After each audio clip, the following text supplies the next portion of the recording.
Today's tutorial, how to redact text and regions in PDF using C#. How's it going, everyone? Today we're going to explore how to redact text and specific regions in PDF using IronPDF in a C# console application.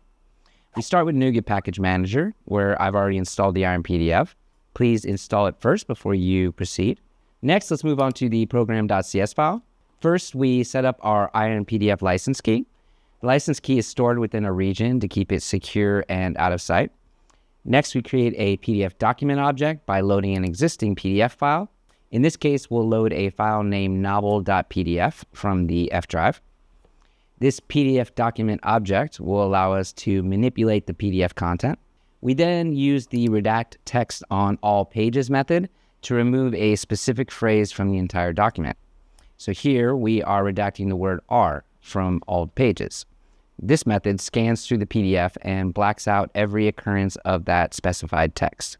To redact specific regions, we define a rectangle with the coordinates 5, 700, and the dimensions 50 by 50 pixels. This rectangle specifies the area on each page that we want to redact.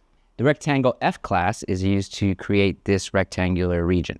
Then we apply the redaction to the specified region on all pages using the redact regions on all page method. This will black out the defined area across the entire document. And then finally, we save the modified document as redacted.pdf in the same directory. And this step ensures our changes are written to a new file, preserving the original document. So let's go ahead and run the program and see it in action. Okay, program is executed successfully. So now let's compare the original and redacted PDF files. On the left, you can see the original PDF file. And on the right, we have the redacted PDF file. So if you notice that every occurrence of the word R is blacked out, and the specified regions at coordinates 5, 700 with the dimensions of 50 by 50 pixels is also redacted on each page. And that's it. You successfully redacted text and specific regions in a PDF using IronPDF.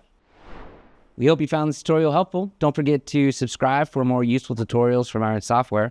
And if you'd like to get started with IronPDF, go ahead and sign up for a trial on the site and continue to download and install the package and experience the power of our software firsthand. Go ahead, click the link below in the description. Check it out for yourself.